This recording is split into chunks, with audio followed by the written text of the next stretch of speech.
Guys മല്ലുട്ടൊക്കെയാണ്. Okay, ഈ news കണ്ടല്ലോ. ഇത് നടൻ സിദ്ധാർത്ഥ പ്രഭു, നടൻ എന്നൊക്കെ പറയാൻ മാത്രം തന്നെ എന്തിലാണ് അഭിനയിച്ചെന്നാണ് എനിക്കറിയാൻ പാടില്ലാത്തത്. ഏതോ ഒരു സീരിയലില് അഭിനയിക്കുന്നുണ്ട്. ആ സീരിയലിൽ അഭിനയിച്ചതിന് ഒരു നടനായി, അത്രേ ഉള്ളൂ. അതിന് മാത്രം വലിയ റോളും അല്ല, ഒരു കൊണയും അല്ല ഇവന് അതിലുള്ളത്. 24-ന്റെ ഏതോ ഉമ്പിയ ചാനലിലുള്ള ഉമ്പിയ സീരിയലിലുള്ള നടനാണ്. ഇപ്പം ഇവന് 2 ദിവസം മുന്നേ മദ്യപിച്ച് കാർ ഓടിച്ചിട്ട് ഒരു റോഡ് സൈഡിൽ കടന്ന് ഒരാളെ ഇടിച്ചു വണ്ടി. ഓക്കെ, കടന്ന് റോഡ് സൈഡിൽ ഒരാൾ ഇടിച്ചിട്ടുണ്ടായിരുന്നു.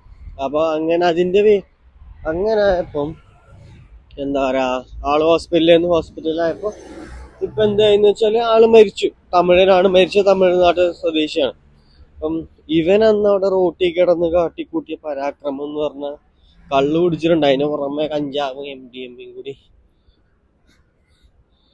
ഉണ്ടെന്നാണ് തോന്നുന്നത്.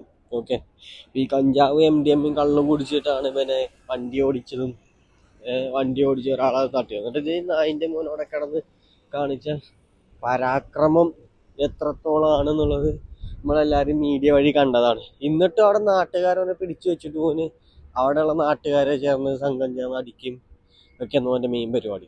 ഇവനെ പോലുള്ളവന്മാരെയൊക്കെ എന്താ പറയുക, റോട്ടിലിട്ട് ചവിട്ടിക്കൂട്ടണം. സെലിബ്രിറ്റി ആണ്, ഒരു എന്താ പറയുക, സീരിയൽ നടനാളെ 4 ഫോളോവേഴ്സ് ഇൻസ്റ്റാഗ്രാമിൽ ഉണ്ടായിക്കഴിഞ്ഞാൽ എന്തും ചെയ്യാം എന്നുള്ളൊരു തോന്നല് ഇവനെ പോലുള്ള നാറുകൾക്കൊക്കെ ഉണ്ട്. ആ തോന്നലിൻ്റെ പുറത്താണ് കഞ്ചാവ് അടിക്കുന്നത്, MDMA കള്ളും കുടിച്ച് നടക്കണം. അതൊക്കെ കുടിച്ച് നടന്നു കഴിഞ്ഞാൽ ഇവന്മാർക്ക് സുഖമായി. ഫോളോവേഴ്സ് ഉണ്ടെങ്കിൽ ഒരു പ്രൊട്ടക്ട് ചെയ്തോളും എന്നുള്ളൊരു തോന്നലാണ്. അറിയാലോ മറ്റേ ഇവൻ ചെയ്തത് എന്താന്നുള്ളത്. വേടനും കള്ളും കഞ്ചാവൊക്കെയാണ്. വേടനും കള്ളും കഞ്ചാവൊക്കെയാണ്. അത് ചെയ്തിട്ടും എന്താണ്, ഓനെ സപ്പോർട്ട് ചെയ്യാൻ ആൾക്കാരുണ്ട്. ഇതിന് ഒക്കെ പുറമെ ഒരു എന്താ പറയുക, ഒന്നല്ല മൾട്ടിപ്പിൾ റേപ്പ് കേസുകളിൽ പ്രതിയാണ് വേടന്. എന്നിട്ടും വേടനെ സപ്പോർട്ട് ചെയ്യാനും ഓനെ പ്രൊട്ടക്ട് ചെയ്യാനും ഫാൻസും ഗവൺമെൻറ്റൊക്കെ ഉണ്ട്.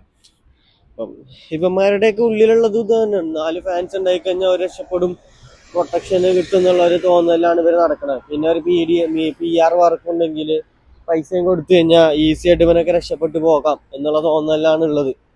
അപ്പം എനിക്ക് പറയാനുള്ള ഇത്രേ ഉള്ളൂ. ഏത് സെലിബ്രിറ്റിയാണ്, ആരാണെങ്കിലും നമ്മളാണെന്നുണ്ടെങ്കിൽ വണ്ടി ഓടിക്കുമ്പോൾ ശ്രദ്ധിച്ച് കൊണ്ടിരിക്കും. മറ്റൊരാളെ എന്താ പറയുക, ജീവന് നഷ്ടപ്പെടുന്ന രീതിയിലൊരു അപകടം നമ്മൾ വരുത്തി വെക്കേണ്ടിയിരിക്കുക.